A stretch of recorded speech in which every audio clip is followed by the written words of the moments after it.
J'ai ouvert Microsoft Word 2013 et avant de créer un document vierge, j'attire votre attention sur les différents modèles qui existent afin d'accélérer la création de documents typiques comme les curriculum vitae ou les lettres.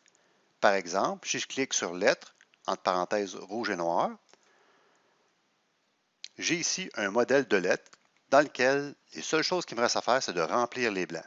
Par exemple, dans la section du texte, je peux taper mon texte et la même chose pour les autres zones. Le document est ainsi formaté rapidement. Je vais continuer là où j'étais rendu, c'est-à-dire créer un document vierge. Je vais dans l'onglet Fichier et je clique sur Nouveau. Document vierge une fois, clique. Je vais d'abord sauvegarder mon document. CTRL S pour sauvegarder.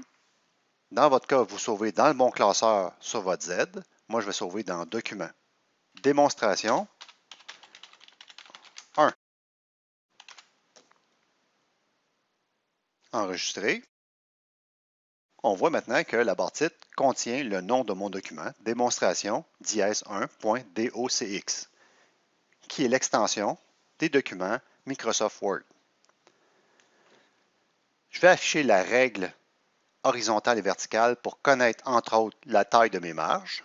Je vais dans l'onglet Affichage, je clique sur Règles. Je souhaite maintenant avoir des marges plus acceptables pour le document que je veux créer, car on voit qu'actuellement les marges gauche et droite sont à plus de 3 cm, ainsi que la marge supérieure qui est au moins à 2 cm, même chose pour la marge inférieure. Je m'en vais dans Mise en page. Dans le groupe Mise en page, dans Marge, je vais choisir Étroite et on voit que la marge de gauche et droite seront à 1,27 cm. Même chose pour haut et bas. Je clique. Je vais ajouter une bordure à mon document. Je vais aller dans Création. Puis dans le groupe Arrière-plan de la page, je clique sur Bordure de page. Dans la boîte de dialogue Bordure et trame, dans l'onglet Bordure de page, je clique sur Encadrement, puis je m'assure que ça s'applique à tout le document. Je clique OK. Je vais faire une sauvegarde de ce que j'ai fait jusqu'à maintenant en appuyant tout simplement sur CTRL S pour Save. Le document s'est mis à jour sur le disque. J'ajoute un pied de page dans Insertion. Dans le groupe En-tête et pied de page, je m'en vais dans Pied de page et choisis Vide 3 colonnes.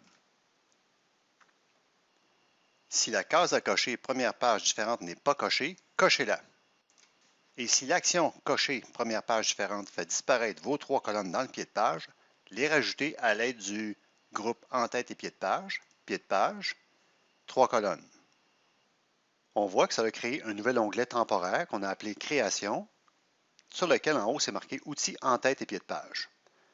J'ai dans le groupe Insérer descriptif du document. Je clique, je m'en vais dans Champ et je vais insérer le champ suivant, Auteur, que je vais mettre en majuscule. Je clique OK. Et mon prénom s'est inséré car je suis l'auteur du document. Dans la colonne du centre, je clique.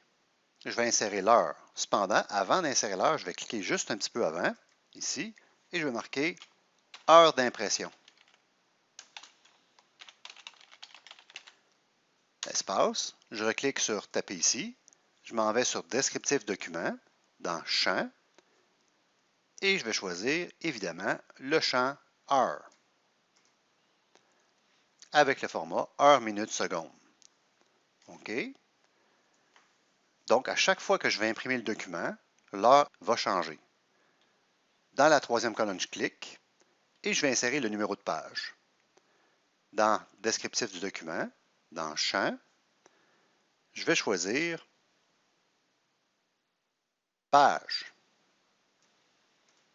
Insère le numéro de la page active. OK. Je vais ajouter une bordure supérieure à mon pied de page. Je vais aller dans Accueil. Dans le groupe Paragraphe, je clique sur Bordure, le petit triangle, et je vais choisir Bordure supérieure. Je vais réduire la taille de mes caractères. J'amène la souris dans la marge de gauche, je clique une fois, tout est sélectionné. Puis dans la barre outils qui s'affiche, je vais choisir taille de police 10.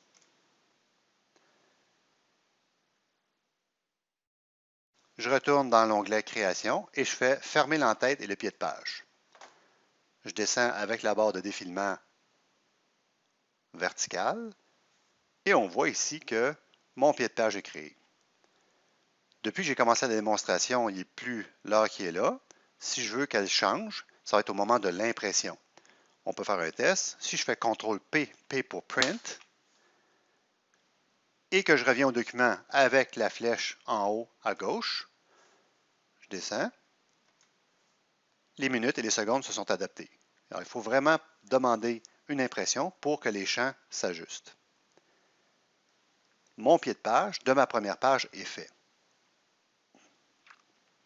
Je souhaite maintenant créer un pied de page pour les pages suivantes, car en effet, dans Word, la première page a un pied de page distinct des autres pages. Pour basculer à la deuxième page, d'abord, pour bien montrer ce que je vais faire, je vais réduire le zoom. Et on voit que je suis en haut du document. Et pour créer une nouvelle page, je peux faire soit des entrées, ce qui est amateur. Je vais effacer ce que je viens de faire. Je vais maintenir la touche CTRL et faire Enter. Je viens de créer une deuxième page automatique. Et on voit que dans la deuxième page, il n'y a pas de pied de page. Comme je l'expliquais tantôt, c'est que Word fonctionne avec deux pieds de page. Un pour la première page et toutes les autres pages, à partir de la deuxième page, ont le même pied.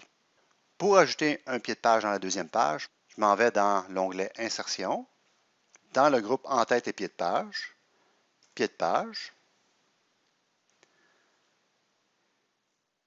toujours avec un pied de page en 3 colonnes, je clique, et je vais me rapprocher de mon pied de page pour que ce soit plus clair avec le zoom.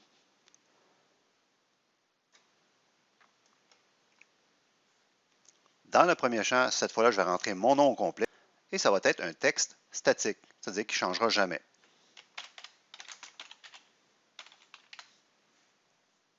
Dans la colonne du centre, je clique et je vais entrer une autre statistique de mon document, c'est-à-dire la taille de mon document en octets, toujours dans le groupe inséré, dans le descriptif du document, dans le champ. Je prends l'ascenseur et je vais prendre File Size. OK. Et en fait, c'est la taille de mon document sur le disque. Je vais cliquer à gauche et je vais marquer taille du document. Je suis intéressé à changer les attributs de la taille de mon document. Je m'assure d'être dessus. Toujours dans l'onglet Accueil. Dans l'onglet Accueil, dans le groupe Police, je fais gras, italique, puis la couleur, je vais prendre violet. Je vais augmenter légèrement la taille avec 14. Puis à droite, je vais mettre la pagination suivante. Je vais cliquer taper ici et je vais taper page, espace. Je clique sur Création. Dans Descriptif du document, dans Champ, je vais aller choisir le champ Page. OK. Espace, espace. Et je vais aller chercher le champ qui me permet d'obtenir le nombre total de pages. Toujours dans Descriptif du document, dans le champ, je vais aller sur Num Pages. OK. J'ajoute une bordure supérieure dans Accueil. Dans le groupe Paragraphe, le triangle, bordure supérieure. Je vais changer la taille de mon pied de page. J'amène la souris dans la marge de gauche. Je clique une fois. Tout devient sélectionné. Puis, je choisis une taille de 9. Je clique sur Création. Je fais fermer l'entête et le pied de page. On peut maintenant vérifier les résultats en allant au bas de la page 2. Et on voit que ça semble avoir bien fonctionné. Lorsque vous fermez l'entête et le pied de page avec le X de l'onglet Création et que vous souhaitez modifier à nouveau le pied de page, amenez la souris sur le pied de page et faites afficher le menu contextuel, c'est-à-dire le bouton droit de la souris sur le pied de page, et choisir Modifier le pied de page.